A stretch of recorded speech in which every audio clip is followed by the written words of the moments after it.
श्री शिवाय नमस्तोभ्यम। दोस्तों, हम सबको पता है कि इस टाइम पर गुरु जी की जो शिव चर्चा है वो सीहोर में चल रही है दोस्तों। और आज के ही दिन गुरु जी ने धनतेरस की जो पूजन विधि है जो हम लोग 29 अक्टूबर को करने वाले हैं उसकी पूरी जानकारी दोस्तों यहाँ पर दी हुई है। साथ ही साथ धनतेरस पर आपको कौन सी पूजन सामग्री लगेगी इसकी बात भी की है उन्होंने।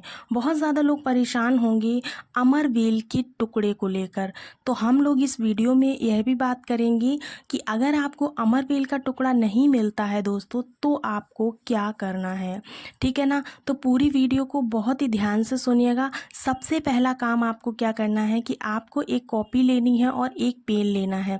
दोनों चीज़ें ले लीजिएगा। जो भी चीज़ मैं बताऊंगी यहाँ पर एक एक पॉइंट उसको लिखते हुए चलिएगा, क्योंकि दीपावली का पर्व साल में एक ही बार आता है दोस्तों। धनतेरस एक ही बार आता है। कोई गलतियां नहीं करनी है आपको, ठीक है ना दोस्तों। तो दीपावली का पर्व सबसे पहले पूजन सामग्री में नंबर होता है इसका तो दीपक का, ठीक है ना। तो धनतेरस पूजन में आपको ज़रूरत पड़ेगी 8 दीपक की। कितने दीपक लेने हैं आपको? 8 छोटे वाले दीपक लेने हैं जो मीडियम साइज़ में होते हैं। और जो 8 के 8 दीपक होंगे वो लंबी बाती के लगेंगे। कैसे लगेंगे? लंबी बाती के। लेकिन इसमें एक नियम है, वो नियम ये है कि जो 7 दिए लगेंगे वो घी के लगेंगे, ठीक है ना दोस्तों। लंबी बाती के 7 दिए घी के, और जो एक दीपक आप लगाओगे वो लगाओगे सरसों के तेल का दिया, ठीक है ना। और वो भी कौन सी बाती का होगा? लंबी बाती का होगा। इस चीज़ का आपको ध्यान रखना है। तो दीपक की बात समझ में आ गई। दीपक के साथ साथ हम सभी को यहाँ लेनी चाहिए माता के लिए सुगंधित चीज़ों में क्या आती है? धूप बत्ती। धूप बत्ती आपको यहाँ पर लेना है। धूप बत्ती के साथ साथ तीसरी चीज़ जो है वो हमको लेना है यहाँ पर अक्षत, यानी कि चावल के कुछ दाने। 1 से 2 चम्मच चावल के दाने लेना है। इसके साथ साथ आपको गेहूं के दाने भी ज़रूर लेने हैं। गेहूं का दाना नहीं भी मिल पाता है तो आपके घर में कोई भी अनाज हो उस अनाज को आप इस्तेमाल कर सकते हो, ठीक है ना दोस्तों। आगे बढ़ें। इसके साथ साथ हमें अब क्या लेना है? अब लेना है हमें लाल रंग का कपड़ा। गुरुजी ने बताया लाल कपड़े के बारे में ध्यान रखिएगा। जैसे लाल कपड़ा अगर आपको नया मिल जाए तो बहुत अच्छी बात है। अगर नया नहीं मिले तो पुराना ही ले सकते, बस फटा हुआ ना हो। साफ़ सुथरा लाल कपड़ा लीजिएगा। लेकिन मैं तो कहूँगी कि आप इस साल नया कपड़ा ही ले लो। बहुत बड़ा मत लेना। 1 से 2 मीटर का कपड़ा लेना है आपको। अब आपको यहाँ पे ज़रूरत पड़ेगी एक थाली की। एक थाली लेना है। विधि आप पूरी सुनिएगा। गुरुजी ने जो बात बताई वही मैं यहाँ पर बताने वाली हूँ। थाली ज़रूरी नहीं है कि नई हो, ज़रूरी नहीं है, आप पुरानी भी ले सकते हो। लाल कपड़ा जो आपने लिया है उस थाली में आपको क्या करना है? जो लाल कपड़ा लिया है उसके साथ साथ आपको एक सिक्का लेना है। सिक्के की ज़रूरत होगी। सिक्का चांदी का हो या फिर नॉर्मल सिक्का हो, कोई दिक्कत की बात नहीं है। 1 का हो, 5 का हो, 10 का हो, जैसा भी आपके पास सिक्का हो आप वैसा सिक्का ले सकते हैं। सिक्के के साथ में आपको क्या लेना है? कोई भी सिक्का ले लीजिए। उसके साथ साथ अब आपको क्या करना है? माता को स्थापित करने के लिए, पूजन करने के लिए, बिठाने के लिए आप एक चौकी का इस्तेमाल कर सकते हैं दोस्तों। अगर आप चौकी इस्तेमाल नहीं करते हैं तो ज़मीन पर भी उनकी चौकी लगा सकते हैं। पीढ़ा अगर आपके पास घर में हो, लकड़ी का जो बनता है जिस पे लोग बैठते हैं, उसका भी इस्तेमाल आप कर सकते हो ना। इस चीज़ का ध्यान रखिएगा कि लकड़ी का कोई भी चीज़ हो उसको ले लेना है आपको। मार्केट में बहुत तरह के आते हैं, उसमें से भी आप ले सकते हैं, ठीक है ना। उसके साथ साथ आपको लेना होगा दोस्तों मौली। मौली जिसको हम लोग कलावा बोलते हैं, रक्षा सूत्र जो बांधते हैं ना, वही लेना है। इतना सब कुछ लेने के साथ साथ में सबसे ज़रूरी जो चीज़ आती है उसका नाम है आपका अमरवेल के टुकड़े। अब इस उपाय में हमें अमरवेल के टुकड़े लेने होंगे दोस्तों। तो आपके घर के आसपास पूजा पाठ का स्टोर हो, वहाँ पे आप जाओ, वहाँ पर आपको अमरवेल का टुकड़ा ज़रूर मिल जाएगा। पंसारी की शॉप पर जहाँ आयुर्वेदिक दवाइयाँ मिलती हैं वहाँ पर भी जाओगे तो आपको अमरवेल के टुकड़े मिल जाएंगे। अगर नहीं मिल पा रहा है अमरवेल तो आपको क्या करना है इसके बारे में भी मैं यहाँ पर बताऊँगी, ठीक है। आगे बढ़ें। इसमें हमें ज़रूरत होगी अब रोली की। रोली जो हम पूजा में यूज़ करते, रोली या कुमकुम आपके घर में जो भी इस्तेमाल इस्तेमाल होता हो वो आप ले सकते हैं। उसके साथ साथ माता को समर्पित करने के लिए आपको माला ले लेनी है। माला चाहे तो आप फूलों की भी बना सकते हैं, नहीं तो जो मार्केट में मिलती है माला वो वाली माला ले सकते हैं, ठीक है ना।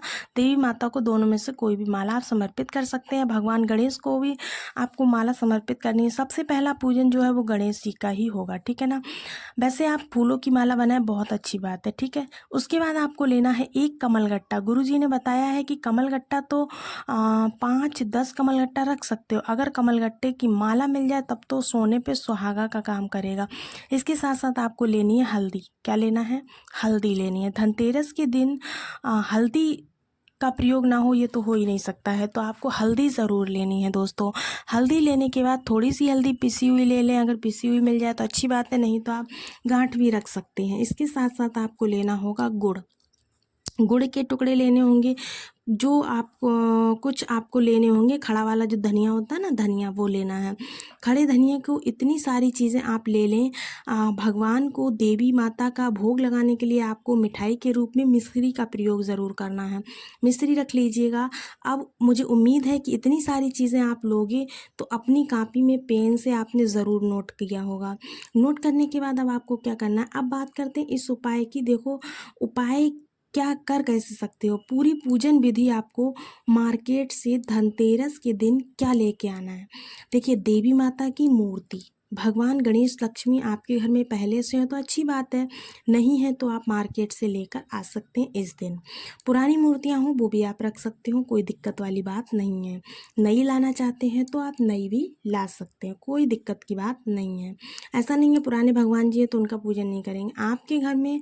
उसके बाद में आपको क्या करना है, यहाँ पे पूजन की विधि की पूरी जानकारी लेते हैं। आपके घर में जहाँ पे पूजा पाठ आप करते हो, ठीक है ना, आप कॉपी पेन रख दो, आप सिर्फ सुनो, वीडियो को पूरा सुनना, ठीक है ना। पीछे करके आप बाद में देख लेना, अगर आपको लगता है कोई चीज़ आपकी छूट रही तो आप पीछे करके बाद में देख सकते हो, ठीक है ना।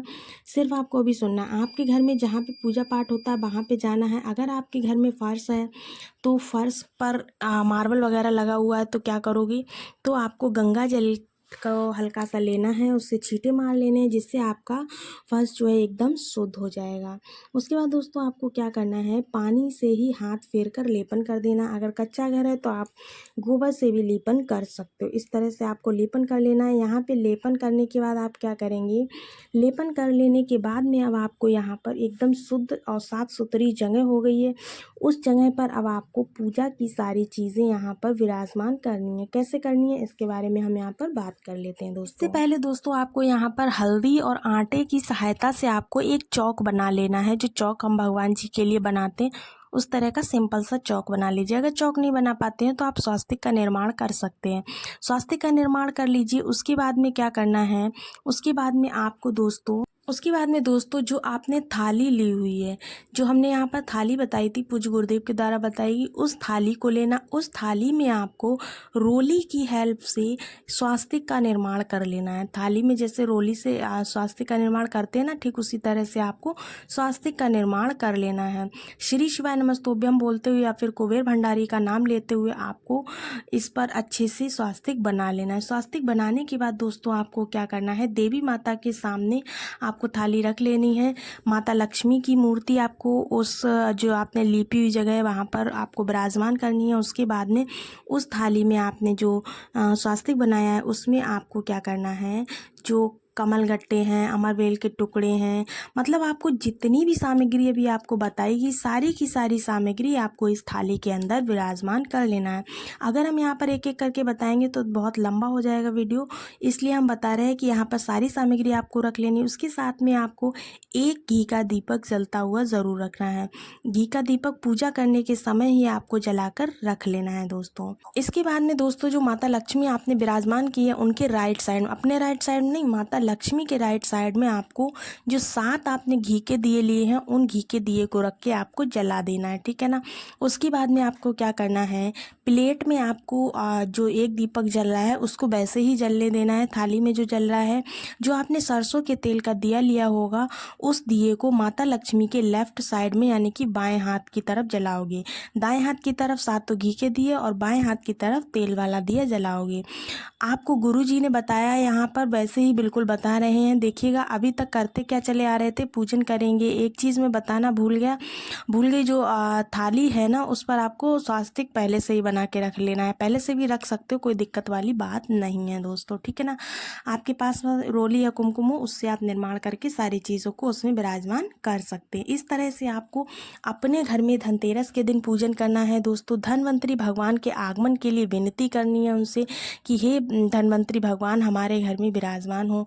जो सिक्का वगैरह जो भी चीज़ है आपने सब कुछ माता रानी को समर्पित कर दिया, यानी कि जो चीज़ थाली में रखी हुई है वो सब दोस्तों आपको थाली में रखकर ही माता रानी को समर्पित करनी है। इसके साथ ही साथ आपको अपनी गलतियों के लिए क्षमा याचना करनी है माता रानी से, धनवंतरी भगवान से, और धन की कामना करते हुए आपको इस पूजन को पूरा करना है। उसके बाद जो आपने दिए जलाए उन दिए को आप अपने घर में कहीं पर भी आप रख सकते हैं, मतलब जैसे दीपावली पर रखते उस तरह से आप उन 7 दीपक को उठाकर रख सकते हैं। जो तेल का दीपक है वो माता रानी के पास ही जलने दें, उसको वहाँ से नहीं हटाना है।